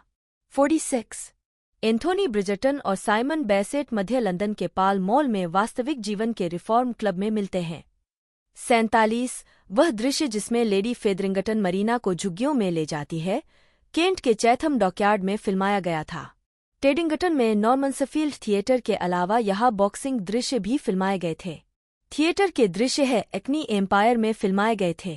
बाथ में एक कैफे, पिकल्ड ग्रीन्स को मोडिस्ट शॉप की साइट के रूप में इस्तेमाल किया गया था और ट्रिम स्ट्रीट पर नंबर 5 स्टोर पर बाथरूम गुंटर की चाय की दुकान की साइट बन गया। 48 पोशाक का नेतृत्व एलेन मिरोजनिक ने किया था और इसमें 200 से अधिक लोग शामिल थे और 5000 पोशाकें बनाने के लिए 5 महीने की तैयारी की गई थी। 49 दूसरे सीजन का निर्माण मार्च 2021 में शुरू हुआ। 50 मई 2021 में यह बताया गया कि विंडसर और मेडेनहेड के रॉयल बरो ने शाही मंजूरी के बावजूद विंडसर के पास सनिंगहिल पार्क में दूसरे सीजन के लिए फिल्म सेट बनाने की अनुमति देने से इनकार कर दिया। 51 15 जुलाई 2021 को दूसरे सीजन का उत्पादन 24 घंटे के लिए रोक दिया गया था जब चालक दल के एक सदस्य ने COVID-19 के लिए सकारात्मक परीक्षण किया था, लेकिन अगले दिन फिर से शुरू हो गया। हालांकि 17 जुलाई को दूसरे सकारात्मक परीक्षण के बाद उत्पादन अनिश्चितकाल के लिए रोक दिया गया था। 52 उत्पादन अगस्त 2021 में फिर से शुरू हुआ। 53 दूसरे सीजन का उत्पादन 20 नवंबर 2021 को पूरा हुआ। 54 सीजन 2 के लिए नए फिल्मांकन स्थानों में रॉथम पार्क, ब्रिजटन के देश के घर ऑब्रे हॉल के लिए खड़ा शामिल है। West Wycombe Park, Aubrey Hall interior और Crane estate, Wrest Park, Ivinghoe Beacon और एशरिज, ऑरेंजरी और ऑब्रे हॉल मैदान, Royal County of Berkshire Polo Club, Royal Ascot, Old Royal Naval College, Windsor Great Park, जंगल के दृश्य, गोल्डस्मिथ्स hall, Buckingham महल सिंहासन कक्ष और विल्टन का संगीत हॉल। नारीवादी बैठक स्थल असली सेंट जेम्स चर्च श्रृंखला में है। पेटवर्थ हाउस में कला प्रदर्शन का उपयोग संग्रहालय के दृश्य के लिए किया गया था, जिसमें रॉयल आर्टिलरी बैरक को बाहरी हिस्से के रूप में उपयोग किया गया था। अंतिम गेंद को बेसिल्डन पार्क में फिल्माया गया था। 55 सीजन 3 तीसरे सीजन की प्रमुख फोटोग्राफी जुलाई 2022 में शुरू हुई और मार्च 2023 में समाप्त हुई। 56 सीजन 3 में ब्रिजटन के लिए नए फिल्मांकन स्थानों में क्लेडन हाउस, स्क्वेरीज कोर्ट, गार्डन पार्टी के दृश्य, ग्रिम्सथोर्पे कैसल, हॉकिंस निवास, बेसिल्डन पार्क, अर्नोल्ड निवास और ब्लेनहेम पैलेस, बकिंघम हाउस के लिए खड़े शामिल हैं। 57 संगीत अधिक जानकारी ब्रिजटन का संगीत अमेरिकी संगीतकार और पियानोवादक क्रिस बोवर्स ने श्रृंखला के लिए संगीत तैयार किया और उसे व्यवस्थित किया। बोवर्स ने पहले सीजन का साउंड ट्रैक लिखा और संगीतबद्ध किया, जिसमें 19 गाने थे। संगीतकारों ने कोविड-19 महामारी के दौरान अपने होम स्टूडियो से दूर से स्कोर रिकॉर्ड किया। 58 सीजन 1 पहले सीजन में समकालीन लोकप्रिय संगीत के आर्केस्ट्रा कवर शामिल थे, जिसके बारे में निर्देशक और कार्यकारी निर्माता जूली एनी रॉबिन्सन ने कहा कि यह 2001 की फिल्म ए नाइट्स टेल में क्लासिक रॉक गीतों के उपयोग से प्रेरित था। 59 विशेष रूप से प्रदर्शित गानों में एरियाना ग्रांडे का थैंक यू, नेक्स्ट, मरून 5 का girls like you, Shawn Mendes का इन माई ब्लड और बिली इलिश का बैड गाय, ये चारों शामिल हैं। विटामिन स्ट्रिंग चौकड़ी द्वारा प्रदर्शन किया गया। इसमें बोवर्स द्वारा प्रस्तुत सेलेस्टे का स्ट्रेंज और डुओमो द्वारा प्रस्तुत टेलर स्विफ्ट का वाइल्डेस्ट ड्रीम्स भी शामिल है। 58 बोवर्स में शास्त्रीय संगीत की आधुनिक व्याख्याएं भी शामिल हैं, जैसे पीटर ग्रेगसन के डी मेजर में बाख का सेलो सूट नंबर 6, पीटर ग्रेगसन द्वारा पुनर्निर्मित बाख द सेलो सूट और मैक्स रिक्टर से विवाल्डी का the four seasons, max Richter द्वारा पुनर्निर्मित विवाल्डी द फोर सीजन्स। 60 पहले सीजन में जेपोल्ड का द एंड भी शामिल था, जिसमें स्विंगी मेलोडी लेकिन गहन गीत हैं। 61 सीजन 2 दूसरे सीजन में कवर में विटामिन स्ट्रिंग चौकड़ी द्वारा निर्माण की स्टे अवे और रॉबिन की dancing on my own, Madonna की मटेरियल गर्ल फिल्म के साउंड ट्रैक से कभी खुशी कभी गम शामिल हैं। एक ही नाम और बोवर्स द्वारा केल्विन हैरिस का how deep is your love. इसके अलावा एलानिस मोरिस्टेट की यू ओग्टानो और डोमो की पिंक की what about us, Steve Horner की है एरी स्टाइल्स की sign of the times, Hannah V और जो रोडवेल की रिहाना की डायमंड्स और शामिल हैं। मिडनाइट स्ट्रिंग चौकड़ी द्वारा माइली साइरस की रेकिंग बॉल। 62 शो को बढ़ावा देने के लिए मोरिसेट एक वीडियो में डोमो के साथ यू ओग्टानो का प्रदर्शन करते हुए दिखाई दिए। सीजन 2 के संगीत पर चर्चा करते समय संगीत पर्यवेक्षक जस्टिन क्रम्प्स ने बताया कि यहाँ तक कि इन गीतों के लिए जो कि सिर्फ विशाल गीत हैं जिन्हें हर कोई जानता है, एक वाद्य संस्करण अभी भी नई जान फूंकता है और उन्हें नए दर्शकों के सामने लाता है, और एक अलग तरीके से पॉप वह जगह है जहां से हम शुरुआत करते हैं, क्योंकि यह शो की शैली में फिट बैठता है और इसमें अक्सर इन सुपरफचाने योग्य गीतों का उपयोग किया जाता है जो बहुत अधिक आनंद जोड़ते हैं, जो सामान्य तौर पर पॉप करता है। 63 रिलीज सीजन 1 ब्रिजर्टन के पहले सीजन के 8 एपिसोड 25 दिसंबर 2020 को नेटफ्लिक्स पर स्ट्रीम होने लगे। 64, 65, 66 सीजन 2 नेटफ्लिक्स के सितंबर 2021 टुडम एक्सटेंडेड टैलेंट पैनल के दौरान प्रसारित सीजन 2 के एक दृश्य का पूर्वावलोकन 67, जिसके बाद फर्स्ट लुक स्टिल आया। 68 14 फरवरी 2022 को दूसरे सीजन का पहला टीजर ट्रेलर जारी किया गया। 69 सीजन के 8 एपिसोड 25 मार्च 2022 को रिलीज होने से पहले 22 मार्च 2022 को लंदन, इंग्लैंड में टेट मॉडर्न में एक विश्व प्रीमियर आयोजित किया गया था। 70 प्रशंसित वेस्ट एंड प्ले कॉक में मुख्य भूमिका के रूप में 3 महीने की प्रतिबद्धता के कारण जोनाथन बेली शो के प्रचार के हिस्से के रूप में press, talk show, FYC event और यहां तक कि मेट गाला से चूक गए थे। 71 सीजन 3 27 जनवरी 2021 को नेटफ्लिक्स ने घोषणा की कि 82 मिलियन परिवारों ने सीजन के कम से कम 2 मिनट देखे हैं, यानी 625 मिलियन घंटे देखे गए हैं। यह अपने प्रीमियर के समय सेवा पर सबसे ज्यादा देखी जाने वाली मूल श्रृंखला थी। 104, 105, 106 अक्टूबर 2021 में स्क्विड गेम से आगे निकलने से पहले। 107 वैरायटी की कैरोलिन फ्रैम्के ने इस विशाल दर्शक संख्या को जिम्मेदार ठहराया। एक बिल्कुल सही समय पर प्रीमियर 2020 का क्रिसमस दिवस का सही तूफान, जो कि कोविड के पहले भयानक वर्ष के बाद मूर्खतापूर्ण और सेक्सी मनोरंजन प्रदान करता है। 108 सीजन 2 का प्रीमियर 25 मार्च 2022 को हुआ और मंच पर 92 देशों में नंबर 1 पर शुरुआत हुई। नीलसन मीडिया रिसर्च के अनुसार यह संयुक्त राज्य अमेरिका के टेलीविजन स्क्रीन पर 3 सप्ताह तक सबसे अधिक देखा जाने वाला शो भी था। 92 सीजन 2 ने अपने शुरुआती सप्ताहांत में 193 मिलियन व्यूइंग घंटे अर्जित किए, जो उस समय किसी भी अंग्रेजी भाषा की नेटफ्लिक्स श्रृंखला के लिए सबसे अधिक ओपनिंग थी। 109 28 मार्च से 3 अप्रैल तक 251.74 मिलियन घंटे देखने के साथ इसने उस समय एक सप्ताह में सबसे अधिक देखी जाने वाली अंग्रेजी भाषा की श्रृंखला का रिकॉर्ड भी तोड़ दिया। पहले सीजन ने नेटफ्लिक्स के शीर्ष 10 में दूसरे स्थान पर फिर से प्रवेश किया। 110 19 अप्रैल तक ब्रिजर्टन का दूसरा सीजन 25 मार्च 2022 को लॉन्च होने के बाद से 627.11 मिलियन घंटों के साथ नेटफ्लिक्स पर सबसे ज्यादा देखी जाने वाली अंग्रेजी भाषा की टेलीविजन श्रृंखला के रूप में अपने पूर्ववर्ती से आगे निकल गया था। 111 28 दिनों में यह देखने की संख्या 656.16 मिलियन हो गई।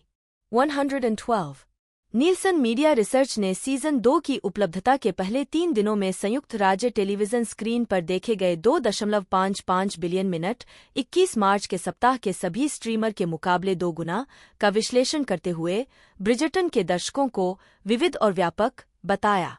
फर्म ने पाया कि दर्शकों में से 1/3 हिस्पैनिक या अफ्रीकी अमेरिकी थे और लोकप्रियता में 18 से 34, 35 से 49 और 50 से 64 आयु समूहों में प्रत्येक 25% पर एक समान विभाजन था।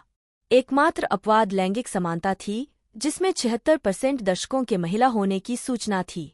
113 114 अपने दूसरे सप्ताह में इसने चार्ट के शीर्ष पर 3.2 अरब मिनट देखे। 115 1.6 बिलियन मिनट देखे जाने के साथ यह तीसरे सप्ताह चार्ट में शीर्ष पर रहा। श्रृंखला से प्रभावित या लोकप्रिय बनाए गए फैशन और इंटीरियर डिजाइन रुझानों को रीजेंसी कोर या ब्रिजर्टन प्रभाव करार दिया गया है। 144 लिस्ट ने श्रृंखला के प्रीमियर के बाद कोरसेट, हेडपीस और कोहनी लंबाई वाले दस्ताने जैसी वस्तुओं की खोज में वृद्धि की सूचना दी। श्रृंखला की मुख्य नायिकाएं डैफ्ने और केट भी क्रमशः आसमानी नीले और बकाइन रंगों की लोकप्रियता से जुड़ी थीं। 145 146 2021 में अबीगैल बार्लो और एमिली बियर ने द अनऑफिशियल ब्रिजर्टन म्यूजिकल नामक श्रृंखला के सीजन 1 में पात्रों और स्थितियों पर आधारित एक कॉन्सेप्ट एल्बम लिखा, जिसने सर्वश्रेष्ठ म्यूजिकल थिएटर एल्बम के लिए 2022 ग्रैमी अवार्ड जीता। 147, 148 दोनों ने जुलाई 2022 में कैनेडी सेंटर में लाइव कॉन्सर्ट में एल्बम के गाने प्रस्तुत किए। 149 नेटफ्लिक्स ने उन पर कॉपीराइट उल्लंघन का मुकदमा दायर किया। 150 दूसरे सीजन में बजने के लिए वाशिंगटन डीसी, शिकागो, मॉन्ट्रियल और लॉस एंजल्स में एक आधिकारिक क्वींस बॉल आयोजित की गई थी। 151 इसी तरह के कार्यक्रम और अनुभव लंदन और जोहान्सबर्ग में हुए थे। 152, 153 ब्लूमिंगडेल ने ब्रिजर्टन थीम वाले पॉपअप संग्रह और चाय बार को एक साथ रखा है, जो पहली बार अमेरिका में अपनी 59वीं स्ट्रीट विंडो में श्रृंखला की वास्तविक पोशाकें प्रदर्शित कर रहा है। 154 सीजन 2 में मुख्य पात्रों को पैलमॉल खेलते हुए दिखाया गया, एक लॉन गेम जिसे क्रोकेट का अग्रदूत माना जाता है। खुदरा विक्रेता जॉन लुइस ने क्रोकेट सेट की बिक्री में 90% की वृद्धि दर्ज की। 155 सीजन 2 के प्रीमियर के बाद इंटरनेट खोजों और टियारा और कोरसेट की खरीदारी में भी उल्लेखनीय वृद्धि हुई। 156, 157 इंग्लैंड के आसपास के आलीशान घरों में रुचि और आगंतुकों में वृद्धि देखी गई। रेंजर्स हाउस के बारे में इंग्लिश हेरिटेज के क्रिस स्मॉल ने कहा, 2020 में ब्रिजर्टन के लॉन्च के बाद से हमने ऐसे कई लोगों को देखा है जो पहले इस साइट से अनजान थे और उन्हें यहां आने के लिए प्रेरित किया। 158 श्रृंखला के फिल्मांकन स्थानों के पैदल दौरे भी बनाए गए हैं, जिसमें नेटफ्लिक्स द्वारा एक आधिकारिक यात्रा भी शामिल है। 159, 160 कैसल हॉवर्ड ने मई 2022 में स्क्रीन पर Castle Howard from Bridgehead to Bridgerton नामक एक प्रदर्शनी खोली। 161 22 मई 2022 को द सिम्पसंस के 33वें सीजन के समापन एपिसोड में मार्ज और उसके दोस्तों को एक लेडी व्हिसलडाउन साउंडिंग नैरेटर के साथ टनलटन नामक एक पीरियड ड्रामा देखते हुए दिखाया गया। 162 और एक पात्र एंथोनी की तरह एक झील से भीगता हुआ निकल रहा था। दूसरे सीजन का 5वां एपिसोड। 163, 164 ऐतिहासिक अशुद्धियाँ थॉमस गिन्सबोरो द्वारा चित्रित रानी चार्लोट का एक चित्र। क्रिस वान डुसेन ने कहा है कि शो एक पुनर्कल्पित दुनिया है, हम कोई इतिहास का पाठ नहीं है, यह एक वृत्तचित्र नहीं है। शो के साथ हम वास्तव में जो कर रहे हैं वह इतिहास और कल्पना का विवाह है, जो मुझे लगता है कि एक बहुत ही रोमांचक तरीका है। एक दृष्टिकोण जो हमने अपनाया वह दौड़ के प्रति हमारा दृष्टिकोण है। 165 हालांकि ब्रिजर्टन रीजेंसी युग के दौरान घटित होता है, वैन ड्यूसेन का कहना है कि यह अंततः इतिहास का सबक नहीं है। 166 ब्रिजर्टन परिवार, लेडी व्हिसलडाउन और शो के अधिकांश अन्य पात्र काल्पनिक हैं। 167, 168, 165 इस सिद्धांत को कि रानी चार्लोट की वंशावली अफ्रीकी रही होगी, अधिकांश विद्वानों ने इसे एक अनैतिहासिक दावा कहा है। 169, 170, 171 इनसाइडर पत्रिका के साथ एक साक्षात्कार में अमेरिकी इतिहासकार मार्लिन कोएनिग ने कहा कि शो में रीजेंसी युग के लंदन का प्रतिनिधित्व वास्तविकता की तुलना में अधिक विविध था। उन्होंने आगे कहा कि जैसा कि हम जानते हैं कि शब्द का अर्थ विविधता है, उस अवधि के दौरान ब्रिटेन में अस्तित्व में नहीं था। 171 पहले सीजन में इस्तेमाल किए गए कुछ शास्त्रीय संगीत के टुकड़ों की रचना 1813 के बाद में की गई थी, जो कि पहले सीजन का वर्ष था। उदाहरणों में दिमित्री शोस्ताकोविच का स्वीट फॉर वैरायटी ऑर्केस्ट्रा शामिल है, जो 1956 के कुछ समय बाद लिखा गया था, और जैक्स ऑफेनबैक के 1881 के opera the Tales of Hoffmann से बेले नुइट ओ नुइट डियमोर। 60 इतिहासकारों ने कपड़ों में अशुद्धियों की ओर इशारा किया है, जैसे शो में सहायक अंडरगारमेंट्स के बजाय समाज में महिलाओं पर होने वाले उत्पीड़न को दर्शाने के लिए कोरसेट का उपयोग किया गया था, जिन्हें रीजेंसी युग में माना जाता था। 172 सीजन 1 के एक दृश्य में डाफ्ने को कोरसेट से अपनी पीठ पर चोट के निशान के साथ देखा गया है। हालांकि उस समय इसे रोकने के लिए इसके नीचे कमीज पहनना आम बात थी। 173 शो में दिखाई देने वाले कपड़े और पैटर्न उस ऐतिहासिक काल में इस्तेमाल किए गए कपड़े और पैटर्न की तुलना में बहुत आधुनिक हैं, जिसमें घटनाएं होने वाली हैं। 174 अन्य ऐतिहासिक अशुद्धियों में शो के भीतर मौजूद बोनट की कमी और कपड़ों और रंगों की समकालीन शैली शामिल हैं। हालांकि कपड़ों के संबंध में शो की अधिकांश ऐतिहासिक गलतियां जानबूझकर की गई हैं। यह शो रीजेंसी युग के सटीक चित्रण को नहीं बल्कि एक ऐसी दुनिया को दर्शाता है जो ऐतिहासिक कल्पना की सीमा पर है। 175 यह शो रीजेंसी युग के नाटकीय रूपांतरण को दर्शाता है, जहां शो रीजेंसी समय में निहित है लेकिन वॉल्यूम बढ़ा दिया गया है। पूरे शो में एक बार बार दोहराया जाने वाला विषय लिंग है, विशेषकर ब्रिटिश उच्च समाज में महिलाओं की भूमिका। क्रिस वान डुसेन ने शो का उद्देश्य पिछले 200 वर्षों में महिलाओं और पुरुषों दोनों के लिए सब कुछ कैसे बदल गया है और कुछ भी नहीं बदला है, इस बारे में एक चालू आधुनिक टिप्पणी करना है। 176 प्रत्येक वर्ष के सामाजिक सीजन पर ध्यान केंद्रित करते हुए डैफ्ने, केट और अन्य महिलाएं अपने लिए रखी गई सामाजिक अपेक्षाओं के विरुद्ध संघर्ष करती हैं। डैफ्ने ब्रिजर्टन अपने सीजन की रानी का हीरा प्रेम विवाह करते हुए भी समाज में अपनी उच्च प्रतिष्ठा बनाए रखने और बर्बादी से बचने के लिए लड़ती है। केट शर्मा, जिसे शादी करने के लिए बहुत बूढ़ी माना जाता है, उच्च समाज में अपने परिवार का स्थान फिर से हासिल करने का प्रयास करती है क्योंकि वह अपनी बहन एडविना की शादी अच्छी तरह से करने की कोशिश करती है। एलोइस ब्रिजर्टन को शादी करने में कोई दिलचस्पी नहीं है और वह अधिक सार्थक जीवन जीना चाहती है, लेकिन खुद को राजनीतिक रूप से अधिक शामिल पाती है। दूसरी ओर, पुरुषों को अक्सर अपनी प्रतिष्ठा पर कम जोखिम का सामना करना पड़ता है। एंथोनी को यह कहते हुए सुनने के बाद कि वह एक अधिक मिलनसार पत्नी चाहता है, केट ने महिलाओं के प्रति उसके दृष्टिकोण पर उसका सामना किया और तर्क दिया कि महिलाओं के लिए एंथनी के उच्च मानक उसके खुद के लिए बनाए गए मानकों से मेल नहीं खाते हैं। 177 द शो में एक उल्लेखनीय आधुनिक मोड़ पात्रों की विविध भूमिका है। स्रोत उपन्यासों से हटकर वैन ड्यूसेन ने शो में नस्लीय समानता को बुनने के लिए क्वीन चार्लोट को केंद्रबिंदु के रूप में इस्तेमाल किया।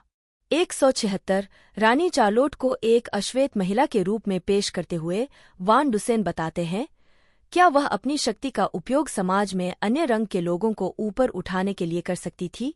क्या वह उन्हें उपाधियां और भूमि और ड्यूकडॉम दे सकती थी? 178 जब साइमन बेसेट ने डैफ्ने ब्रिजर्टन को आगे बढ़ाने के विचार को खारिज कर दिया, तो लेडी डैम्बरी ने क्वीन चार्लोट और किंग जॉर्ज का उदाहरण देते हुए बताया कि प्यार ने सभी को जीत लिया है, कि कैसे उनकी शादी ने समाज को बदल दिया था। 179 हालांकि साइमन ने इस बात का भी प्रतिवाद किया है कि भले ही रानी चार्लोट वर्तमान में सत्ता में है, अश्वेत प्रगति नाजुक है और जो भी श्वेत राजा प्रभारी है उसकी सनक पर निर्भर है। 178 साहित्य की शक्ति। ब्रिजर्टन ने लिखित शब्द की शक्ति की भी खोज की है, जिसमें लेडी व्हिसलडाउन जैसे लेखकों का अपने सोसाइटी पेपर्स के साथ सामाजिक सीजन पर अत्यधिक प्रभाव है। जिस तरह से मीडिया जनता की राय को दृढ़ता से प्रभावित कर सकता है, उसी तरह वैन ड्यूसन का बयान है कि सोशल मीडिया एक तरह से आधुनिक समय का कोर्सेट है। 176 पूरे शो के दौरान लेडी व्हिसलडाउन ने सोसाइटी पेपर्स जारी किए जो सामाजिक सीजन के दौरान उल्लेखनीय हस्तियों पर टिप्पणी करते हैं, चाहे वह उनकी प्रशंसा करना हो या उनके रहस्यों को उजागर करना हो। पैम्फलेट का प्रभाव स्वयं रानी चार्लोट को भी प्रभावित करने के लिए पर्याप्त है, जो सोसाइटी पेपर्स को बंद करने के लिए उनके लेखक को ढूंढना चाहती हैं। 180 सीमित प्रीक्वल श्रृंखला। मुख्य लेख क्वीन चार्लोट ए ब्रिजर्टन स्टोरी। मई 2021 में नेटफ्लिक्स ने युवा क्वीन चार्लोट पर ध्यान केंद्रित करने के लिए शोंडालैंड से एक सीमित प्रीक्वल श्रृंखला का आदेश दिया, एक ऐसा चरित्र जो ब्रिजर्टन उपन्यासों में दिखाई नहीं देता है। राइम्स ने स्पिन ऑफ लिखा और बेट्सी बियर्स और टॉम वेरिका के साथ कार्यकारी निर्माता के रूप में काम किया। 19 रोशुवेल, एंडो, जेममेल और फ्लीट ने अपनी भूमिकाएं दोहराईं, जबकि इंडिया अमाटिफियो, मिशेल फेयरली, कोरी माइलक्रिएस्ट और आर्सेमा थॉमस को कास्ट किया गया। 181 साथ में कोनी जेंकिंस ग्रेग, जिन्होंने युवा वायलेट की भूमिका निभाई। 182 राइम्स और क्विन द्वारा लिखित श्रृंखला का एक नया संस्करण 2023 में एवन बुक्स द्वारा जारी किया गया था। 183 अप्रैल 2022 में सेट पर अपमानजनक व्यवहार और धमकाने के आरोपों के बाद प्रोडक्शन डिजाइनर डेव एरोस्मिथ को श्रृंखला से निकाल दिया गया था। 184 185 सितंबर 2022 में नेटफ्लिक्स ने घोषणा की कि क्वीन चार्लोट ए ब्रिजर्टन स्टोरी श्रृंखला का शीर्षक होगा और पहला लुक जारी किया। 186 संदर्भ। दोस्तों इस सीरीज के बारे में बात की जाए तो ये एक रोमांटिक कॉमेडी सीरीज है और साथ ही साथ एपिसोडों की बात की जाए तो सेक्शन 3 के साथ हमें तकरीबन अभी 20 एपिसोड देखने को मिले हैं और पार्ट 2 सेक्शन 3 का एक तरह से अपकमिंग हमें देखने को मिलने वाला है, जिसके अंदर 3 या 4 एपिसोड मिनिमम हमें देखने को मिल जाएंगे। उसकी रिलीजिंग डेट अगले मंथ में रखी गई है जो कि बहुत नज़दीक है। बाकी ये अभी नेटफ्लिक्स पर नंबर 1 ट्रेंडिंग पर चल रही है, 45 मिलियन लोगों ने इसे देख लिया है, तो बहुत ही बेहतरीन परफॉर्मेंस है इस सीरीज़ का। इस हिसाब से देखा जाए तो इसके अगले कई सेक्शन हमें देखने को कंफर्म देखने को मिलने वाले हैं। बाकी सारी कुछ जानकारी मैं आपको बता ही चुका हूँ इसके दूसरे पार्ट के बारे में, और सेक्शन 3 का पार्ट 1 आया था उसके ऊपर भी मैं वीडियो बना चुका हूँ। यदि आपने उसे नहीं देखा हो तो आई बटन पर मैं आपको लिंक दे दूँगा, वहाँ से जाकर आप उसे देख पाओगे। तो यदि आपको आज की हमारी ये वीडियो अच्छी लगती है तो वीडियो को लाइक कीजिएगा, चैनल को सब्सक्राइब कर बेल आइकन दबा कर से ऑल पर सेट कर दीजिएगा। आज की इस वीडियो में दोस्तों इतना ही, मिलते हैं अगले वीडियो में।